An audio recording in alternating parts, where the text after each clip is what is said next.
사거리도 짧고 속도도 느린데 왜 이 자주포를 써야 합니까? 이제 자존심 내려놓고 한국 무기 도입을 진지하게 고려해야 합니다. 제 말이 끝나자마자 회의실은 정적에 휩싸였습니다. 어떤 이는 저를 똑바로 쳐다봤고 누군가는 고개를 숙인 채 눈치를 살폈습니다. 그리고 상사는 책상을 내리치며 소리를 질렀습니다.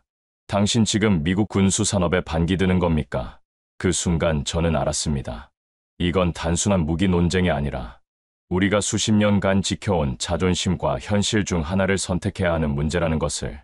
그리고 바로 그날 제가 믿어왔던 미국의 최강 신화는 조용히 무너지고 있었습니다.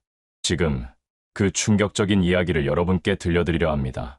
사연 시작 전 구독과 좋아요로 대한민국 방산을 응원해주세요. 저는 마크 톰슨입니다. 미 육군 82공 수사단 공정포병연대에서 군 생활을 보냈습니다. 이라크 전쟁 당시 저는 바그다드 남부 포병 중대 소속으로 배치되어 있었습니다. 그때 우리는 F-16과 AH-64 아파치 헬기의 화력 지원 덕에 전장을 지배할 수 있었습니다. 하늘에선 완벽했지만 땅에서는 달랐습니다. 적의 은폐된 진지를 향해 포병이 지원을 요청받을 때마다 우리는 망설였습니다. 사거리, 속도, 반응 시간, 모든 면에서 한 박자 느린 우리 자주포가 문제였습니다. 당시 미군이 사용하던 M109A6 팔라딘 자주포는 겉보기에 강력해 보였지만 실제론 1960년대 기술 기반의 일부 개량이 가해진 복고풍 무기였습니다. 최대 사거리는 약 30km 수준이었습니다. 오늘날 전장의 표준이 40-50km를 넘나드는 현실에서 턱없이 부족했습니다. 엑스칼리버 같은 정밀 유도탄으로 보완을 시도했지만 한 발당 가격이 일반 포탄의 수십 배에 달했습니다. 양산에도 한계가 있었습니다. 중대장님, 적 박격포 진지를 제압해야 합니다. 소대장이 급하게 보고했습니다. 하지만 우리의 포격 범위는 적의 공격 지점에 닿지 못했습니다. 적은 우리 사거리 밖에서 안전하게 공격을 가할 수 있었고 우리는 속수무책이었습니다. 이런 상황이 반복되면서 부대 내 사기는 급격히 떨어졌습니다. 이게 무슨 포병이냐는 자조 섞인 말들이 나오기 시작했습니다. 포병이라는 병과 자체에 대한 회의감까지 들었습니다. 더 심각한 문제는 장전 시스템이었습니다. M109A6의 수동 장전 시스템은 155mm, 포탄 하나를 장전하는 데 숙련된 병사라도 최소 2-3분이 걸렸습니다. 포탄 무게만 40kg 넘어 병사들의 체력 소모도 심각했습니다. 이 무거운 걸 언제까지 손으로 나르고 있어야 합니까? 포수들이 불평하는 소리가 끊이지 않았습니다. 지속 사격 능력은 기대하기 어려웠습니다. 전투 지속성에서 치명적인 약점이었습니다. 사격 후 진지 이동 시간은 더욱 문제였습니다. 적의 역습을 피하려면 슈센스쿠 전술이 필수인데 우리 자주포는 사격 후 철수 준비만 10분 이상 걸렸습니다. 그 사이 적의 반격포 사격에 노출될 위험이 컸습니다. 우리는 앉아있는 오리나 다름없습니다. 라고 포대장이 말할 정도였습니다. 실제로 몇 차례 적의 반격으로 위험한 상황에 처한 적이 있었습니다. 2000년대 중반 우리는 이를 해결하고자 크루세이더, 엘로스C, ERCA 같은 신형 자주포 프로젝트를 추진했습니다. 하지만 하나같이 실패했습니다. 가장 유망하던 ERCA는 58 구경장 포신을 장착해 100km 사거리 목표를 세웠지만 포신 내구도가 버텨내지 못했습니다. 연속 사격 시 포신이 과열되어 변형되는 현상이 반복됐습니다. 개발진은 수년간 해결책을 찾으려 노력했지만 결국 포기할 수밖에 없었습니다. 또 실패입니다. 개발 담당자가 무력하게 말했습니다. 수십억 달러가 허공으로 날아갔습니다. 크루세이더 프로젝트는 무게 과다로 취소됐고 엘로스C는 기술적 한계로 중단됐습니다. 미군의 차세대 자주포 개발은 연속된 실패의 연속이었습니다. 그때서야 미 국방부는 외부 해법을 찾기 시작했습니다. K9이라는 이름이 테이블에 오르기 시작했습니다. 이미 폴란드, 노르웨이, 핀란드, 호주 등 유럽과 아시아 각국이 도입했고 실전 검증까지 끝난 무기였습니다. 특히 폴란드에서의 운용 성과는 놀라웠습니다. 러시아 국경 인근에서 실시한 실사격 훈련에서 K9은 뛰어난 성능을 보여줬습니다. 심지어 나토 내부에서도 왜 우리는 이걸 안 쓰지? 라는 말이 나올 정도였습니다. 기술과 성능에서 검증된 정답이었습니다. 그러나 미국은 망설였습니다. 내부 평가 자료엔 우수하나 미국 교리와 상충이라는 애매한 문장이 반복됐습니다. 구체적으로 어떤 부분이 교리와 상충하는지에 대한 명확한 설명은 없었습니다. 저는 불안함을 느꼈습니다. 실용적이어야 할 군이 정치와 자존심이라는 이름의 족쇄에 발목을 잡히고 있다는 사실에 말입니다. 현장에서 매일 낡은 장비와 씨름하는 저희 같은 일선 부대원들에게는 그런 정치적 계산이 무의미했습니다. 포탄 장전하는 데만 5분씩 걸리고 적 위치를 잡아도 사거리가 모자라서 못 쏜다고요? 이게 무슨 전쟁입니까? 부하들이 한탄하는 소리를 들을 때마다 마음이 아팠습니다. 병사들의 생명이 걸린 문제인데 정치적 고려가 우선되는 현실이 답답했습니다. 반면 K9에 대한 해외평가 보고서들은 달랐습니다. 52구 경장 포신으로 40km 이상 사거리, 자동 장전 시스템으로 분당 6에서 8발 연속 사격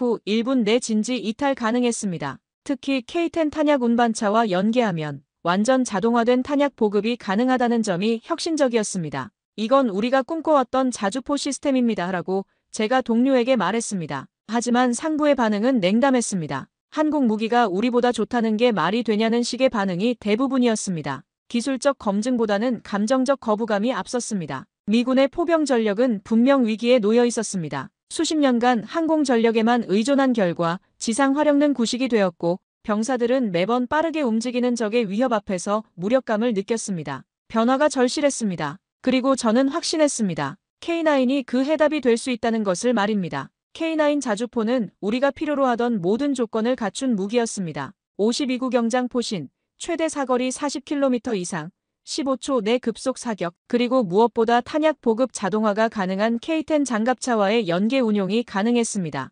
현장에서 이보다 실용적인 무기체계를 본 적이 없었습니다. 해외에 파병된 미군 병사들 사이에서도 저 자주포는 진짜다라는 말이 돌기 시작했습니다. 한번 운용해본 부대는 대체가 어렵다고 했습니다. 저는 그들의 말에 깊이 공감했습니다. 폴란드군에서 파견 근무를 했던 제 동료 잭슨 중령은 K9의 성능을 직접 목격한 후 이렇게 말했습니다. 톰슨, 이건 정말 다른 차원의 무기야. 우리가 지금까지 써왔던 건 장난감 수준이었어. 그의 눈빛에는 확신이 가득했습니다. 실제로 폴란드에서 실시된 나토 합동훈련에서 K9은 독일의 PGH-2000이나 프랑스의 K사를 압도하는 성능을 보여줬다고 했습니다. 그래서 기대했습니다. 드디어 미군이 실용주의로 돌아와 현장을 중심으로 한 결정을 내릴 줄 알았습니다. 수년간의 실패한 개발 프로젝트들을 뒤로하고 검증된 기술을 받아들일 때가 됐다고 생각했습니다. 하지만 우리의 기대는 보기 좋게 무너졌습니다. 미 국방부는 돌연 M10952라는 개량형 프로젝트를 들고 나왔습니다.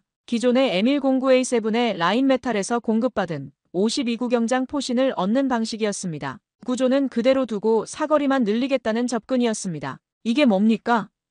처음 그 발표를 봤을 때 저는 눈을 의심했습니다. 단순히 포신 길이만 늘린다고 해서 자주포가 현대화되는 게 아닙니다. 문제는 사거리만이 아니었습니다. 포탄의 자동 보급, 발사 속도, TOT 사격 능력, 그리고 진지 변경 속도까지 전부가 K9과 비교하면 한참 뒤처져 있었습니다. 그야말로 껍데기만 바꾼 개량형이었습니다. 결정적인 차이는 시스템이었습니다. M10952는 여전히 수동 장전 방식을 유지했습니다. 40kg 넘는 155mm 포탄을 병사들이 직접 들어 올려 장전해야 했습니다. 반면 K9은 자동 장전 시스템으로 포수 한 명의 버튼 조작만으로 연속 사격이 가능했습니다. 우리는 21세기에 살고 있는데 왜 아직도 19세기 방식으로 포탄을 나르고 있습니까?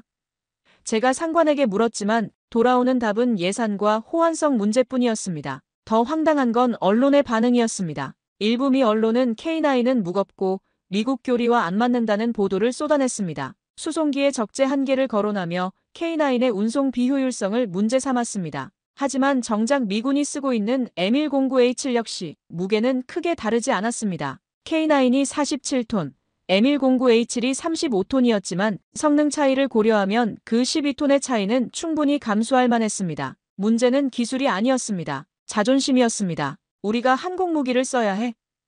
이런 암묵적인 분위기가 모든 것을 가로막고 있었습니다. 펜타곤 내부 회의에서 어느 장성이 직접적으로 이렇게 말하는 것을 들었습니다. 미국이 세계 최강 군사력을 자랑하는데 한국산 무기에 의존한다는 게 체면상 말이 되느냐? 그 순간 저는 깨달았습니다. 이건 기술적 판단이 아니라 감정적 판단이라는 것을 말입니다. 현장에선 냉소가 퍼졌습니다. 또 정치야. 어느 포병 중령은 이렇게 말했습니다. 현장에선 성능이 중요하지 생산지가 중요하냐고. 하지만 본부는 다르지. 그 말이 귓가를 떠나지 않았습니다. 기술적 정답을 두고 정치적 오답을 택한 미군의 결정이었습니다. 그것은 단순한 선택이 아니라 무기체계 전체를 좌우할 실책이었습니다. 실제로 10952의 개발 과정에서도 문제점들이 드러나기 시작했습니다. 라인메탈의 52구 경장 포신을 기존 차체에 장착하는 과정에서 무게 중심이 틀어져 안정성에 문제가 생겼습니다. 포신이 길어지면서 전체적인 밸런스가 무너진 것입니다.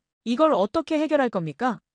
기술진이 머리를 싸매고 있었지만 근본적인 해결책은 나오지 않았습니다. 반면 K9은 처음부터 52구경장 포신을 염두에 두고 설계됐기 때문에 이런 문제가 없었습니다. 전체적인 시스템 밸런스가 완벽하게 맞춰져 있었고 사격 시 반동 제어도 우수했습니다. 우리는 바퀴를 다시 발명하려고 하고 있습니다. 라고 제가 동료에게 말했습니다. 이미 완성된 기술이 있는데 굳이 처음부터 다시 만들려고 하는 비효율성이 답답했습니다. 더욱 문제였던 건 개발 일정이었습니다. M10952는 최소 5년 이상의 개발 기간이 필요했고 그것도 모든 기술적 문제가 순조롭게 해결된다는 가정 하에서였습니다. 반면 K9은 당장이라도 도입 가능한 완성된 시스템이었습니다. 5년 후면 전쟁 양상이 또 바뀔 텐데 왜 지금 당장 쓸 수 있는 좋은 무기를 마다하는 겁니까? 제 질문의 상부는 명확한 답을 주지 못했습니다. 그날 이후 K9 도입에 대한 기대감은 서서히 꺼져갔습니다. 마치 미군 내부가 일부러 등을 돌린 듯 했습니다. 저는 그 무기 체계를 옹호했던 한 사람으로서 이 결정이 어떤 결과를 가져올지 두려웠습니다. 미국의 자존심이 미국의 안보를 해치는 아이러니한 상황이 벌어지고 있었습니다. 그리고 그 피해는 결국 현장의 병사들이 감수해야 할 몫이었습니다. K9의 도입 논의가 미군 내부에서 거론되자 곧바로 이상한 분위기가 감지됐습니다. 문제는 기술이 아니었습니다. 감정이었습니다. 제가 참석한 국방부 회의에서 어느 장성이 이렇게 말했습니다. 우리가 한국 무기를 써야 할 만큼 절박한가? 말은 부드러웠지만 그 속엔 명백한 자존심과 체면이 담겨 있었습니다. 그 순간 저는 깨달았습니다. 우리는 이 싸움을 기술로 이기기 어려울지도 모른다고 말입니다. 펜타곤 내부의 분위기는 점점 더 경직되어 갔습니다. K9 도입을 지지하던 몇몇 장교들이 친한파라는 꼬리표를 달고 은근한 견제를 받기 시작했습니다. 왜 그렇게 한국 무기를 밀어주느냐는 시선들이 따라다녔습니다. 저 역시 예외는 아니었습니다. 동료들 사이에서 톰슨은 K9에 푹 빠져 있어라는 말이 돌기 시작했고 일부는 농담조로 일부는 진담으로 제 입장을 불편해했습니다. K9은 이미 여러 전장에서 그 성능을 입증한 바 있었습니다. 유럽에서 러시아의 위협에 대응하는데 K9이 어떻게 사용되고 있는지는 나토 내부 보고서에 자세히 나와 있었습니다. 특히 우크라이나 전쟁 발발 이후 폴란드가 K9을 러시아 국경 근처에 배치하며 보여준 대응력은 놀라웠습니다. 한 번 사격하고 3분 내로 진지를 완전히 이동할 수 있다는 폴란드군의 평가는 실전에서 나온 생생한 증언이었습니다. 하지만 미 본토에서는 그런 자료조차 참고용으로만 취급됐습니다. 핵심 결정권자들은 여전히 국산 무기 우선이라는 고정관념에 사로잡혀 있었습니다. 외국 무기에 의존하면 유사시 부품 공급이나 기술 지원에 문제가 생길 수 있다는 논리였습니다. 하지만 이미 F-35 전투기의 주요 부품들을 여러 나라에서 공급받고 있는 상황에서 그런 논리는 일관성이 없었습니다. 한 방산 전문 언론사는 K9은 현장 테스트도 끝나지 않은 외국산 무기이며 미국의 작전 교리에 부합하지 않는다는 기사를 냈습니다. 현장 테스트가 끝나지 않았다는 건 명백한 거짓이었습니다. K9은 이미 9개국에서 운용 중이었고 실전 검증도 여러 차례 거쳤습니다. 하지만 그런 사실들은 의도적으로 무시됐습니다. 언론도 정치적 분위기에 편승해 사실보다는 선입견을 보도하고 있었습니다. 이와 동시에 방산업계에선 은근한 조롱이 흘러나왔습니다. 한국 무기가 좋다지만 우린 하이마스 쓰잖아. 자주포. 그냥 BOE 띄우면 돼.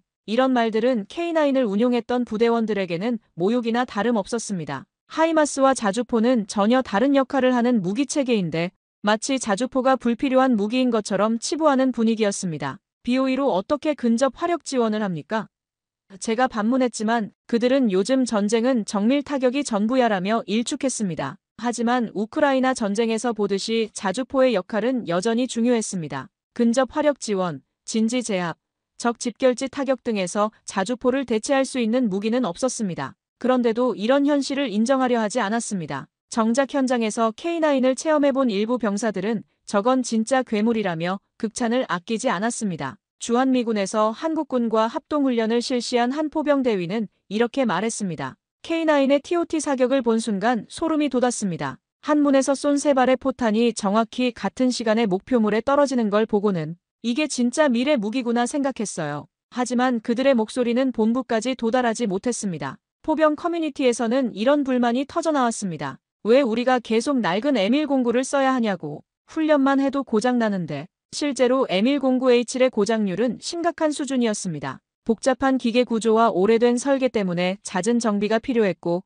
부품 수급도 원활하지 않았습니다. 반면 K9은 모듈화된 설계로 정비성이 뛰어나고 가동률도 높다는 평가를 받고 있었습니다. 그 무렵 한국 언론에선 미군이 K9 도입을 검토 중이라는 보도가 나갔습니다. 이를 두고 일부 미군 장성들은 공개석상에서 불쾌함을 드러냈습니다. 아직 아무것도 결정된 건 없다는 단호한 부정이었습니다. 마치 우리가 먼저 손 내밀 일은 없다는 듯한 태도였습니다. 그 모습을 보며 저는 답답함을 느꼈습니다. 군사적 판단보다 감정적 반응이 앞서는 상황이었습니다. 심지어 한국이 제안한 K-10 탄약 운반 장갑차와의 세트 운용에 대해서도 과잉 대응이라는 평가가 뒤따랐습니다. 이 무기 체계를 직접 써보지도 않고 복합 자동화 시스템이라는 장점을 지나치다는 말로 치부해버린 것입니다. K-10의 자동 탄약 공급 시스템이 얼마나 혁신적인지, 병사들의 생존성을 얼마나 높여주는지에 대한 이해가 전혀 없었습니다. 우리는 복잡한 시스템을 원하지 않는다는 게 공식 입장이었습니다. 하지만 F-35나 아브람스 전차는 얼마나 복잡한 시스템입니까? 복잡성 자체가 문제가 아니라 외국산이라는 것이 진짜 문제였습니다. 이런 이중잣대를 보며 저는 미군의 판단력에 대해 의문을 갖기 시작했습니다. 그때 저는 뼈저리게 느꼈습니다. K9이 넘어야 할 장벽은 단지 성능 검증이 아니라 자존심이라는 보이지 않는 철벽이라는 것을 말입니다. 기술은 진심으로 설득할 수 있지만 자존심은 체면을 건드리는 순간 벽이 됩니다. 그리고 지금 우리는 그 벽 앞에서 철저히 무시당하고 있었습니다. 미국의 안보보다 미국의 자존심이 더 중요해진 상황이었습니다. 2023년 봄, 저는 한국의 군산에서 열린 국제실사격 훈련에 초청받았습니다. 공식 명분은 나토 자주포 성능 비교 참관이었지만 속내는 K9의 실체를 직접 확인하라는 것이었습니다. 회의실에서 듣는 수치보다 현장에서 느끼는 충격이 더 크다는 걸 상부도 알고 있었던 것입니다. 저는 회의적인 마음으로 한국행 비행기에 몸을 맡겼습니다. 과연 한국 무기가 그렇게 대단할까?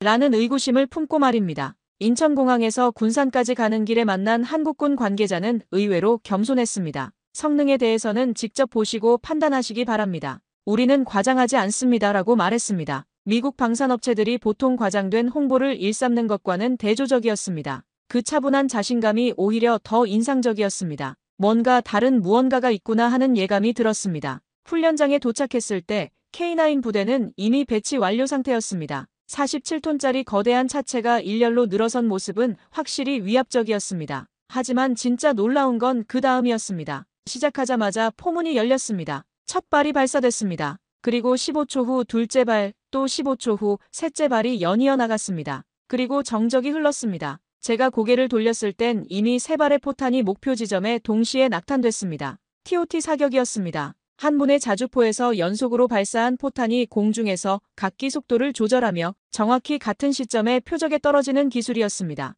이는 숙련도와 기계 정밀도가 극한까지 맞춰졌을 때만 가능한 고난도 사격이었습니다. 미군의 M109로는 상상도 할 수 없는 수준이었습니다. 저희는 그런 정밀 사격을 위해서는 최소 3대의 자주포가 필요하다고 생각해왔습니다. 이건 예술입니다. 그 순간 저는 숨을 삼켰습니다. 제 옆에 있던 독일 기술 고문도 같은 말을 중얼거렸습니다. 이건 단순한 무기가 아니었습니다. 하나의 체계였고 하나의 철학이었습니다. 포병이 추구해야 할 이상적인 모습이 바로 저기에 있었습니다. 빠르고 정확하고 치명적이면서도 우아했습니다. 그리고 곧바로 등장한 또 다른 주인공이 있었습니다. 탄약 보급 장갑차 K-10이었습니다. 완전 자동화된 시스템으로 포탄을 빠르게 보급하고 병력 개입 없이 자주포와 연계 운용되는 모습은 미국에선 상상도 할 수 없는 수준이었습니다. K-10이 K9 옆에 다가가자 기계적인 정밀함으로 탄약 이송이 시작됐습니다. 병사 한 명도 차량 밖으로 나오지 않았습니다. 모든 것이 자동으로 이루어졌습니다. 저게 정말 가능한 일입니까? 제가 한국군 관계자에게 물었습니다. 40kg짜리 포탄을 완전 자동으로 이송한다고요? 그는 미소를 지으며 답했습니다. 보시는 게 전부입니다. 우리는 병사들이 무거운 포탄을 들어올리다가 다치는 일이 없기를 바랍니다. 그 말에서 진심이 느껴졌습니다. 단순한 기술 자랑이 아니라 병사를 생각하는 마음이었습니다. 우리가 쓰는 M109A7은 탄약 보급 시 병력의 수작업이 필요했습니다. 그 과정에서 시간과 체력 소모가 심각했습니다. 40kg이 넘는 155mm 포탄을 병사들이 직접 들어올려 장전해야 했습니다. 연속 사격을 하다 보면 병사들이 지쳐 쓰러지는 경우도 있었습니다. 반면 K-10은 탄약을 자동 이송하고 재장전하며 전투 효율을 극대화했습니다. 이건 군이 아니라 공장 수준의 자동화입니다. 실제로 한 참관자가 이야기했습니다. 이 시스템이면 전장을 두려워하지 않아도 되겠습니다. 함께 온 영국군 장교가 감탄하며 말했습니다. 그의 말이 맞았습니다. K9과 K10의 조합은 단순한 화력 증강이 아니라 전술적 우위를 보장하는 시스템이었습니다. 빠른 사격,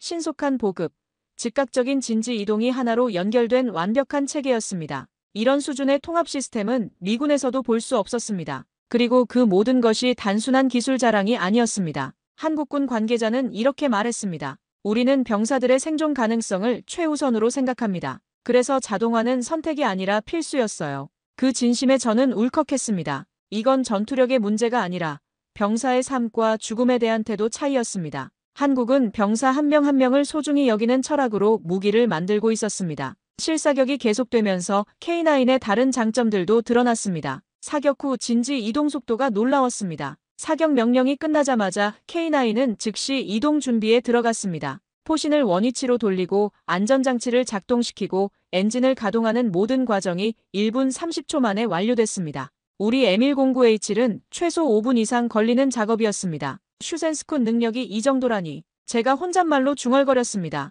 현대 전장에서 자주포의 생존성은 사격 후 얼마나 빨리 진지를 이탈할 수 있느냐에 달려 있었습니다. 적의 대포 레이더가 발사 위치를 탐지하고 반격포 사격을 가하기까지의 시간은 보통 3에서 5분이었습니다. K9의 1분 30초는 충분히 안전한 수준이었습니다. 훈련장에서 하루 종일 K9의 성능을 지켜본 후 저는 충격에서 헤어나올 수 없었습니다. 저는 그날 처음으로 느꼈습니다. 우리는 지금 틀렸다는 것을 말입니다. 단순히 돈을 아껴서 체계를 단순화해서 싸우는 시대는 끝났습니다. 전장은 진화하고 있고 한국은 그 흐름을 완벽히 타고 있었습니다. 미군은 그리고 저는 지금까지 과거의 그림자 속에서 안주하고 있었던 것입니다. 그날 밤 숙소에서 보고서를 작성하면서 저는 확신했습니다. 이것은 단순한 무기 도입 문제가 아니라 미군의 미래가 걸린 문제라는 것을 말입니다. 그날 이후 제 머릿속에는 오직 한 단어만 맴돌았습니다. K9, 단순한 무기체계 이상의 무엇이었습니다. 저는 곧바로 나토 자문단의 실사 결과를 보고했고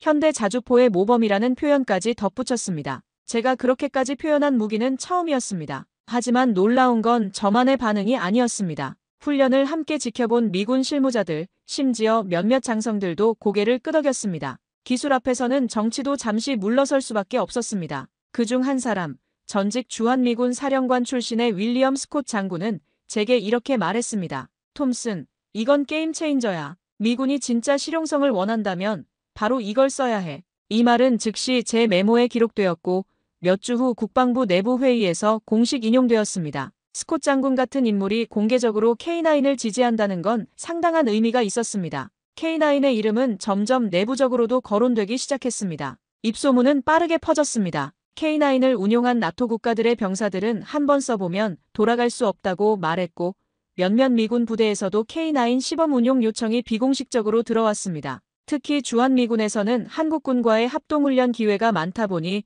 K9을 직접 접할 기회가 있었습니다. 그때마다 나오는 반응은 한결같이 이건 차원이 다르다는 것이었습니다. 한국방산 관계자들은 조용히 웃었습니다. 우린 성능으로 말합니다. 그들의 그 진중한 태도가 오히려 더욱 신뢰를 주었습니다. 과장된 마케팅이나 정치적 로비 대신 그들은 오직 실력으로 승부를 걸고 있었습니다. 이런 접근 방식은 미국 방산업계의 화려한 프레젠테이션과는 정반대였지만 더 설득력이 있었습니다. 진짜 자신감은 조용한 법이었습니다. 그 사이 한국은 K9어이를 이미 개발 중이었고 놀랍게도 이 모델은 기존보다 더 빠른 사격 속도와 자동화 수준을 자랑했습니다. 분당 10발의 사격, 그리고 지속 사격에서도 분당 6발을 유지할 수 있는 수준이었습니다. 현장에서 이를 접한 미군 기술단은 잠시 말을 잃었습니다. 우린 아직도 반자동 수준인데 기술 격차가 상상 이상으로 벌어져 있다는 걸 실감하는 순간이었습니다. 분당 10발이라고요? 정말입니까? 제가 한국 기술자에게 재확인했습니다. 네, 급속 사격 시에는 그 정도 속도가 나옵니다. 물론 포신 과열을 방지하기 위한 안전 시스템도 갖춰져 있고요. 그의 설명을 들으며 저는 미군의 기술 수준에 대해 다시 생각하게 됐습니다. 우리가 선진국이라고 자부하고 있는 사이 한국은 이미 우리를 추월하고 있었습니다. 그뿐만이 아니었습니다. K10의 자동 재보급 시스템은 병사들의 생존 가능성을 획기적으로 높여주었습니다. 155mm 포탄 한 발이 40kg이 넘는데 기존 M109 체계에선 이를 병사들이 손으로 나르고 장전해야 했습니다. 연속 전투가 벌어지면 병사들의 체력이 급격히 소모됐고 이는 곧 전투력 저하로 이어졌습니다. 반면 K-10은 전 과정이 자동이었습니다. 이건 전투가 아니라 생존을 보장하는 기술입니다. 한국군 기술자의 말은 명확했습니다. 그들은 단순히 더 강한 무기를 만드는 게 아니라 병사들이 더 안전하게 싸울 수 있는 무기를 만들고 있었습니다. 이런 철학의 차이가 바로 성능의 차이로 나타나는 것이었습니다. 기술은 결국 철학의 산물이었습니다. 이 작은 움직임은 미군 내부에서도 서서히 인식 변화를 불러왔습니다. 기존 방산업체의 로비와 정치 논리가 버티고 있었지만 현장의 실무자들, 특히 실전 경험이 많은 중령, 대령급 장교들은 다른 판단을 내리기 시작했습니다. 우리는 이제 제대로 된 무기를 선택해야 합니다. 체면 말고 생존이 먼저입니다. 한 해병대 대령의 이 말은 많은 이들의 마음을 대변했습니다. 펜타곤 내부의 젊은 분석관들도 움직이기 시작했습니다. 그들은 K9의 성능 데이터를 면밀히 분석하고 비교 보고서를 작성했습니다. 객관적 수치로만 봐도 K9이 압도적으로 우수합니다는 결론이 나왔지만 이런 보고서들은 여전히 상부에서 보류 처리됐습니다. 정치적 고려가 기술적 판단을 압도하고 있었습니다. 하지만 변화의 바람은 막을 수 없었습니다. 특히 젊은 장교들 사이에서는 왜 좋은 무기를 정치 때문에 포기하느냐는 목소리가 높아졌습니다. 그들은 이라크, 아프가니스탄에서 실전을 경험한 세대였고 현실적인 사고를 했습니다. 이념보다는 실용성을, 자존심보다는 효율성을 중시했습니다. 이런 변화는 서서히 조직 전체에 영향을 미치기 시작했습니다. 국방대학교에서도 K9에 대한 연구가 시작됐습니다. 한국 방산업의 성공 사례라는 주제로 여러 논문이 발표됐고 그중 상당수가 K9의 기술적 우수성을 인정하는 내용이었습니다. 학술적 검증을 통해 K9의 가치가 더욱 명확해졌습니다. 이제는 정치적 논리로만 K9을 배제하기 어려운 상황이 됐습니다. 그렇게 미국 내부에서 K9을 향한 조용한 움직임이 시작됐습니다. 아직 공식 발표는 없었지만 저는 느낄 수 있었습니다. 거대한 흐름이 미세하게 방향을 바꾸고 있다는 것을 말입니다. 기술의 힘이 정치의 벽을 조금씩 허물어뜨리고 있었습니다. 그리고 그 변화의 중심에는 한국의 진심이 담긴 기술이 있었습니다. 진실은 결국 승리한다는 말이 있습니다. K9의 경우가 바로 그런 사례가 될 것 같았습니다. 시간이 걸리더라도 결국 진짜 가치는 인정받게 마련입니다. 희망은 생각보다 짧았습니다. 미군 내부에서 K9 도입에 대한 논의가 본격화되던 시점, 갑작스러운 예산 삭감 소식이 전해졌습니다. 교리 미적합이라는 단서 하나로 K9 관련 항목이 국방 예산 초안에서 삭제된 것입니다. 명분은 그럴듯했습니다. 미군은 신속 기동과 공중 수송 중심의 교리를 따릅니다. K9은 무겁고 수송이 어렵습니다. 표면적으로는 기술적 이유였지만 우리는 모두 알고 있었습니다. 진짜 이유는 따로 있다는 걸 말입니다. 국방부 내부 회의에서 한 고위 관료는 이렇게 말했습니다. K9을 도입하면 그 다음은 K10, 그리고 장갑차 사업까지 이어질 가능성이 큽니다. 실제로 한국은 K2 전차, K21 장갑차, 수리온 헬기 등 다양한 무기 체계를 패키지로 수출하는 전략을 쓰고 있었습니다. 장갑차 사업은 수십조 원 규모로 이해관계가 얽힌 국내 방산 기업들의 입김이 거셀 수밖에 없는 사업이었습니다. K9을 받아들이는 순간 그 연쇄적인 흐름이 시작될까 두려워하는 이들이 있었습니다.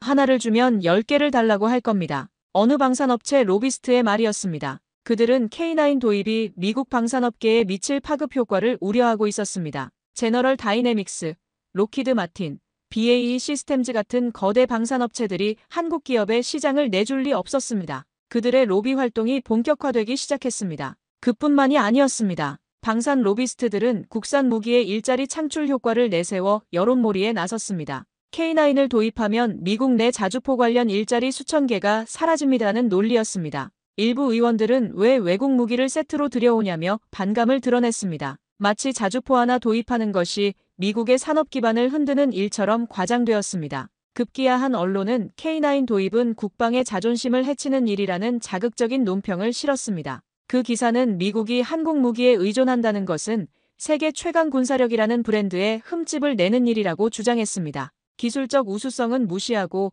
오직 감정적 자존심만을 부각시키는 내용이었습니다. 이런 식의 보도가 계속 나오면서 여론도 점점 부정적으로 바뀌기 시작했습니다. 하지만 실무자들의 의견은 달랐습니다. 실전에 나선 이들은 무기의 출신보다 성능을 봤습니다. 우린 전쟁터에서 살아 돌아와야지 국적 따질 여유는 없습니다. 한 중령의 이 말이 회의석상에 울려 퍼졌지만 상층부는 묵묵부답이었습니다. 그들의 머릿속엔 전투보다 정무, 실전보다 예산이 자리 잡고 있었습니다. 현장의 목소리는 정치적 계산 앞에서 힘을 잃었습니다. K9이 무겁다는 이유로 배제됐지만 정작 M109A7의 중량도 35톤 이상으로 크게 다르지 않았습니다. K9이 47톤이니까 12톤 정도 더 무거운 것이었지만 그 12톤의 차이로 얻는 성능 향상을 고려하면 충분히 감수할 만한 수준이었습니다. 오히려 K9은 분산 배치와 신속 사격 능력 덕에 은밀한 기동이 가능했으며 사격 후 즉시 진지 이동이 가능한 슈센스쿤 능력도 탁월했습니다.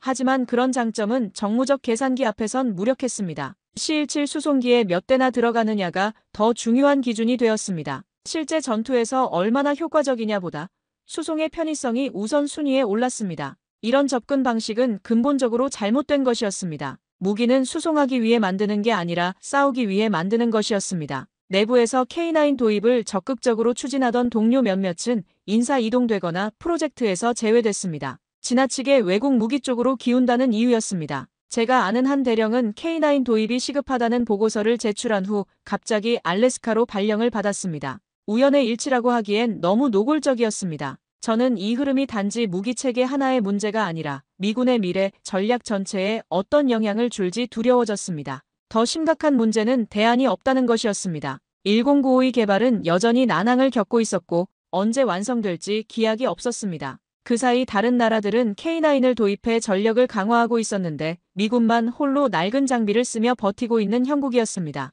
우리가 뒤처지고 있다는 위기감이 현장에서는 고조되고 있었지만 상부에서는 여전히 미국 기술이 최고라는 착각에 빠져 있었습니다. 한국 측의 반응도 차가워졌습니다. 처음에는 적극적으로 기술 자료를 제공하고 시연 기회를 만들어줬지만 미군의 계속된 미온적 반응에 실망하기 시작했습니다. 더 이상 일방적으로 퍼주기만 할 수는 없다는 분위기가 감지됐습니다. 한국도 자존심이 있었고 진정성 없는 관심에는 더 이상 시간을 낭비하고 싶지 않아 했습니다. 그렇게 다시 한번 한국이 내민 손은 교리와 정치라는 벽 앞에 가로막혔습니다. 저는 회의실을 나서며 생각했습니다. 기술은 바꿀 수 있어도 사고방식은 그렇게 쉽게 바뀌지 않는다는 걸 말입니다. 특히 자존심이라는 감정이 개입되면 합리적 판단은 더욱 어려워집니다. 미군의 자존심이 미군의 발전을 가로막는 아이러니한 상황이었습니다. 그리고 그 대가는 결국 현장의 병사들이 치러야 할 몫이었습니다. 정치는 멈췄지만 현장은 계속 움직이고 있었습니다. 미국 본토에선 K9 도입이 잠정 중단되었지만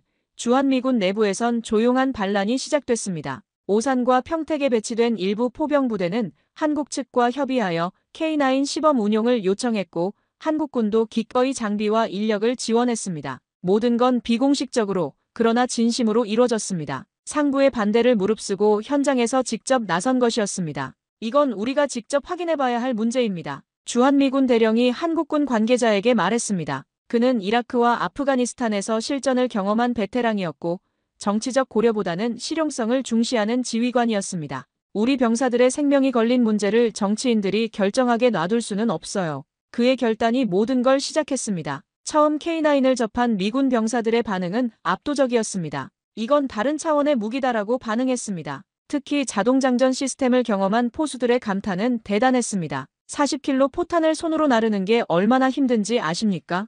그런데 이건 버튼 하나로 해결되네요. 젊은 병사 하나가 신기해하며 말했습니다. 기계가 사람의 고된 노동을 대신해주는 것을 보며 그들은 미래를 보는 듯 했습니다. 훈련이 반복될수록 감탄은 확신으로 바뀌었고 어느새 우리가 써야 할 자주포는 이거다는 분위기가 퍼졌습니다. 포탄을 자동으로 재보급받고 지휘관이 명령만 내리면 15초 만에 3발이 동시에 목표에 떨어진다니 젊은 하사관 하나가 제게 털어놓은 말이었습니다. 그의 눈빛에는 흥분과 확신이 가득했습니다. 좋은 무기를 만났을 때 병사들이 보이는 자연스러운 반응이었습니다. 특히 TOT 사격을 경험한 병사들의 반응은 극적이었습니다. 한 대의 자주포로 이런 게 가능하다고요?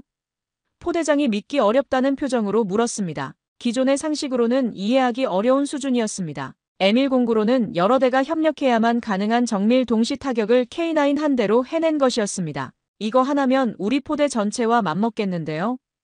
부포대장의 말이 과장이 아니었습니다. 그 소문은 미군 내부망을 타고 번졌습니다. 자주포 담당자들이 참여하는 내부 포럼엔 K9이야말로 진짜 전장에 적합한 무기라는 글들이 올라오기 시작했고 과거 K9 실사격 영상을 본 일부 유럽 장교들도 공개 지지 의사를 밝혔습니다. 폴란드, 노르웨이, 호주 등 이미 도입한 나라의 작전 사례는 더 강력한 근거가 됐습니다. 우리만 모르고 있었던 건 아닐까요?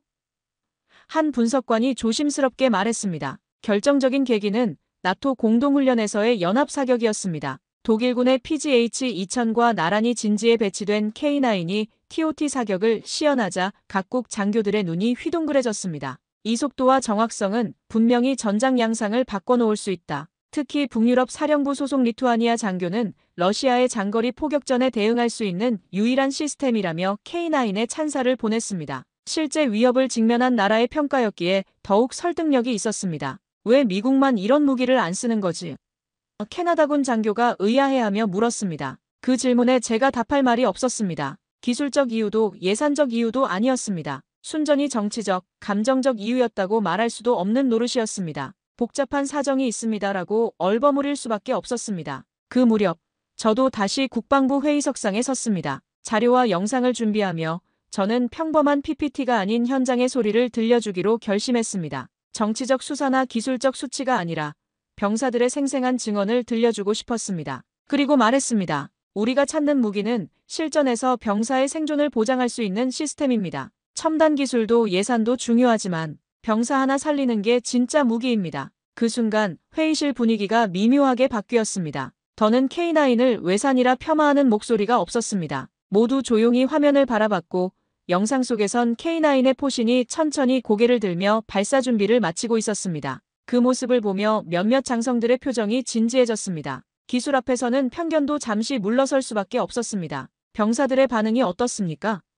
한 장군이 물었습니다. 한마디로 표현하면 감동입니다. 자신들의 생존 가능성이 확실히 높아졌다는 확신을 갖게 됐다고 합니다. 제가 답했습니다. 그 말에 여러 장성들이 고개를 끄덕였습니다. 정치적 계산보다 병사들의 안전이 우선이라는 걸 모르는 군인은 없었습니다. 회의가 끝난 후 몇몇 장성들이 따로 저를 불렀습니다. 비공식적으로 더 자세한 자료를 검토해보고 싶다는 요청이었습니다. 표면적으로는 여전히 반대 입장을 유지하고 있었지만 내심으로는 K9의 가능성을 인정하기 시작한 것이었습니다. 변화는 이렇게 조용히 그러나 확실하게 시작되고 있었습니다. 사람들은 숫자보다 진심에 반응합니다. 그리고 그 진심이 결국 장벽을 흔들기 시작했습니다. 기술이 아니라 신뢰가 바로 전장을 바꾸는 힘이었습니다. K9을 둘러싼 정치적 벽이 조금씩 균열을 보이기 시작했습니다. 현장의 목소리가 마침내 상부에 도달하고 있었습니다. 2024년 봄, 드디어 미국은 움직이기 시작했습니다. 제한적이지만 K9어이를 미군 훈련용으로 도입해본다는 실험적 결정을 내린 것입니다.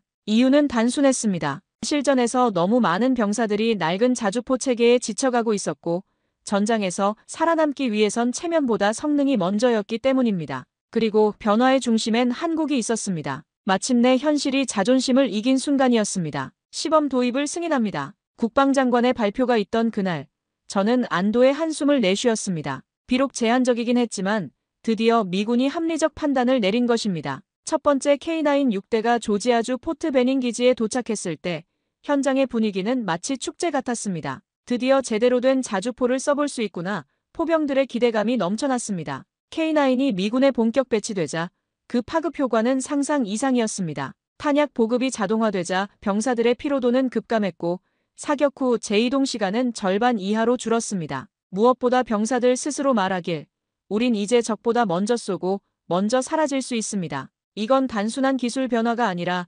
전술적 패러다임의 전환이었습니다. 수동에서 능동으로, 방어에서 공격으로 사고방식 자체가 바뀌었습니다. 40킬로 포탄을 손으로 나르는 건 이제 옛날 얘기네요. 포수 존슨 상병이 웃으며 말했습니다. K9의 자동장전 시스템 덕분에 병사들은 더 이상 무거운 포탄을 들어올릴 필요가 없었습니다. 체력 소모가 줄어들자 지속 전투 능력도 획기적으로 향상됐습니다. 하루 종일 사격해도 지치지 않는다는 것이 현장의 공통된 평가였습니다. 더 놀라운 건 사격 정확도였습니다. K9의 고급 화력 통제 시스템과 자동 보정 기능 덕분에 첫발 명중률이 기존 M109 대비 40% 이상 향상됐습니다. 이제 탄약 낭비 걱정 없이 정밀 타격이 가능합니다라고 사격 통제관이 보고했습니다. 경제성과 효율성을 동시에 잡은 셈이었습니다. 여기에 한국은 멈추지 않았습니다. 차세대 자주포 K9-3의 개발이 본격화됐고 목표는 단순했습니다. 세계 최초 100km 사거리 자주포였습니다. 이미 미국조차 실패한 58구경장 포신을 완성하기 위해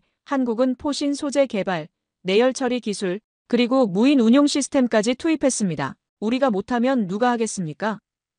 한국 기술진의 자신감 넘치는 말이었습니다. K9 어삼는 단 3명의 병력으로 육문을 통제할 수 있는 자동화 시스템을 갖추게 될 것이며 이는 자주포 운용의 혁신을 예고하는 대목이었습니다. 기존에는 자주포 한 문당 최소 4~5명의 승무원이 필요했는데 자동화 기술로 인력을 크게 줄일 수 있게 된 것입니다. 이건 자주포가 아니라 로봇입니다. 라고 한 미군 장교가 놀라며 말했습니다. K10 또한 세계 최초로 탄약 재보급 전 과정을 자동화한 차량으로 아직도 대부분의 나라가 탄약을 차에 싣고 수동으로 내리는 수준에 머물러 있는 가운데 한국은 이미 전장 자동화의 미래를 구현하고 있었습니다. 이 두 시스템이 만나면 하나의 자주포 전투군단이 탄생하는 것입니다. 완전 무인 전투가 현실이 되고 있었습니다. 특히 인상적이었던 건 K10의 지능형 탄약 관리 시스템이었습니다. 단순히 포탄을 옮기는 것이 아니라 전투 상황에 따라 최적의 탄종을 자동 선택하여 공급하는 기능까지 갖추고 있었습니다. H2탄이 필요한지 연막탄이 필요한지 시스템이 알아서 판단합니다라고 한국 기술자가 설명했습니다. 인공지능과 무기체계의 결합이었습니다. 그제서야 세계는 한국을 다시 보기 시작했습니다. 더 이상 방산 수출국이 아닌 전술과 기술의 기준국으로 말입니다. 미국 언론도 이제는 인정했습니다. K9은 미국이 외면할 수 없는 대안이며 실전에서 검증된 유일한 자주포 시스템이라고 보도했습니다. 과거의 편견은 사라지고 객관적 평가가 시작됐습니다. 전직 장성들은 과거의 판단을 번복했습니다. 우리가 너무 고집을 부렸다고 인정하는 이들이 늘어났습니다. 국제방산 전시회에서는 K9 부스에 발 디딜 틈이 없었습니다. 각국 군 관계자들이 몰려와 도입 협의를 요청했습니다. 한국 기술을 배우고 싶다는 요청까지 들어왔습니다. 입장이 완전히 바뀐 것입니다. 나토 내부에서도 K9을 표준 자주포로 채택하자는 논의가 시작됐습니다. 회원국들이 서로 다른 자주포를 쓰면 협동작전에 문제가 생긴다. K9으로 통일하는 게 합리적이라는 주장이 힘을 얻고 있었습니다. 한국 무기가 서방 군사동맹의 표준이 되는 역사적 순간이 다가오고 있었습니다. 러시아와 중국도 K9을 경계하기 시작했습니다. 한국의 자주포 기술이 우리를 위협하고 있다는 분석 보고서들이 나오기 시작했습니다. 적국들조차 인정할 수밖에 없는 수준에 도달한 것입니다. 이는 한국 기술력의 위상을 보여주는 상징적 사건이었습니다. 마침내 한국은 증명해냈습니다. 첨단 무기는 단지 기술의 결합이 아니라 철학과 진심의 결과임을 말입니다. 병사를 생각하는 마음, 현실을 직시하는 용기, 그리고 끝까지 포기하지 않는 끈기가 만들어낸 결과물이었습니다. 지금 세계가 K9을 바라보는 눈빛 속엔 더 이상 의심도 조롱도 없었습니다. 오직 존중과 감탄만이 남아있었습니다. 한국이 해냈다는 것이 제가 내린 결론이었습니다. 작은 나라가 큰 꿈을 이룬 것입니다. 그리고 그 성공의 비결은 기술이 아니라 진심이었습니다. 전장에서 진짜 필요한 무기는 눈부신 기술도 화려한 외형도 아니었습니다. 병사를 지키고 상황에 맞게 빠르게 반응하며 실전을 뚫고 살아남을 수 있는 무기입니다. 그 진심이 담긴 기술만이 전장을 바꿉니다. 저는 한국의 K9 자주포를 보고 그것을 확신했습니다. 단순히 좋은 무기가 아니었습니다. 전술적 실용성, 자동화 효율성, 그리고 병사 생존을 위한 섬세한 배려까지 K9은 전투가 아닌 사람을 중심으로 설계된 무기였습니다. 20년간 미군에서 복무하면서 수많은 무기를 다뤄봤지만 K9 같은 철학을 가진 무기체계는 처음이었습니다. 한국 기술진들이 추구한 건 단순한 성능 향상이 아니었습니다. 어떻게 하면 우리 병사들이 더 안전하게 임무를 수행할 수 있을까? 라는 근본적인 질문에서 시작된 기술이었습니다. 그래서 자동장전 시스템이 나왔고 자동탄약 보급 시스템이 개발됐으며 신속한 진지 이탈 능력이 강화됐습니다. 미국이 K9을 외면했던 이유는 기술적 문제가 아니었습니다. 자존심이었습니다. 우리가 세계 최강인데 왜 남의 나라 무기를 써야 하느냐는 감정적 거부감이었습니다. 하지만 그 자존심 때문에 우리는 소중한 시간을 낭비했고 병사들은 더 오랫동안 낡은 장비로 위험한 임무를 수행해야 했습니다. 군인으로서 이보다 부끄러운 일은 없었습니다. 한국은 그 어떤 나라도 가지지 못한 진심을 무기에 담아냈습니다. 그 진심은 기술이 되고 성능이 되고 세계를 움직이게 했습니다. K10과 함께 구축된 자동화 시스템은 단순한 편의가 아닌 생명을 위한 배려였고 K9 어삼는 미국도 이루지 못한 100km 사거리라는 꿈을 향해 질주하고 있습니다. 한국이 보여준 건 기술력만이 아니었습니다. 올바른 방향성이었습니다. 무엇보다 인상 깊었던 건 한국이 과시하지 않았다는 점입니다. 자랑하지 않고 조용히 실력을 보여줬습니다. 누가 알아주지 않아도 묵묵히 기술을 쌓고 병사들의 입장에서 생각했습니다. 그 겸손 속에 담긴 단단한 신념은 결국 세계를 감동시켰습니다. 성능으로 말한다는 한국 기술진들의 철학이 바로 그것이었습니다. 말보다는 행동으로, 홍보보다는 실력으로 승부했습니다. 제가 알게 된 한국의 성공 비결은 세 가지였습니다. 그것은 현실을 직시하는 용기였습니다. 자신들의 한계를 인정하고 부족한 부분을 채우기 위해 끊임없이 노력했습니다. 둘째, 병사 중심의 사고였습니다. 무기를 만드는 사람들이 그 무기를 쓸 병사들의 고충을 진심으로 이해하고 있었습니다. 마지막으로 포기하지 않는 끈기였습니다. 미국이 외면해도 다른 나라들이 의심해도 자신들의 길을 묵묵히 걸어갔습니다. 저는 K9을 통해 많은 것을 배웠습니다. 진짜 강함은 힘에서 나오는 게 아니라 진심에서 나온다는 것을, 기술의 진보는 숫자가 아니라 철학에서 시작된다는 것을, 그리고 작은 나라라도 올바른 방향으로 꾸준히 노력하면 세계를 바꿀 수 있다는 것을 말입니다. 한국이 바로 그것을 증명해낸 것입니다. 미군이 결국 K9을 받아들인 것은 단순한 무기 도입이 아니었습니다. 사고방식의 전환이었습니다. 자존심보다 실용성을, 과거의 영광보다 현재의 필요를, 정치적 계산보다 병사의 안전을 우선시하는 변화였습니다. 그리고 그 변화의 촉매 역할을 한 것이 바로 한국의 K9이었습니다. 이제 K9은 단순한 자주포가 아닙니다. 한국의 기술력을 상징하는 대표작이고 작은 나라가 큰 꿈을 이룰 수 있다는 희망의 상징입니다. 전 세계 군인들이 K9을 보며 저것이 바로 우리가 원하던 무기라고 말하는 것을 들을 때마다 저는 한국이라는 나라에 대한 존경심이 더욱 깊어집니다. 저는 이제 말할 수 있습니다. 진짜 무기는 강철이 아니라 정신에서 나온다고 말입니다. 한국의 K9 자주포는 그것을 증명한 산물입니다. 미국이 결국 그 가치를 받아들인 건 기술을 넘은 철학의 승리였습니다. 전장에서 가장 빛나는 건 무기가 아니라 그 무기를 만든 이들의 진심이라는 걸 저는 한국에서 배웠습니다. K9의 성공은 끝이 아니라 시작입니다. 한국은 이미 차세대 기술을 준비하고 있고 세계는 그 다음 혁신을 기다리고 있습니다. 포기를 모르는 나라 한국이 보여준 기적이 앞으로도 계속 이어지기를 바랍니다. 그리고 미군도 이제는 겸손한 마음으로 배우고 함께 발전해 나가야 한다고 생각합니다. 그것이 진정한 동맹의 모습이 아닐까 합니다. 제가 본 한국의 K9, 그것은 단순한 무기가 아니라 꿈과 희망의 결정체였습니다. 오늘 사연에 대한 여러분의 생각을 댓글로 남겨주세요. 감동뭉클에서는 여러분의 소중한 마음을 모아 사연 주인공들에게 전해드리고 있습니다. 여러분 주변에 감동적이거나 재미있는 실제 사연들을 제보받고 있으니 언제든 저희 공식 메일로 제보해주세요. 오늘 들려드린 사연에 공감하셨다면 구독과 좋아요 눌러주시고 주변 분들과도 공유해주세요. 여러분의 작은 관심과 응원이 더욱 좋은 콘텐츠를 만드는 데 큰 힘이 됩니다. 오늘도 여러분의 하루의 작은 즐거움이라도 되었기를 바라며 지금까지 감동뭉클이었습니다. 끝까지 시청해주셔서 감사합니다. 다음에 더 감동적인 사연으로 찾아뵙겠습니다.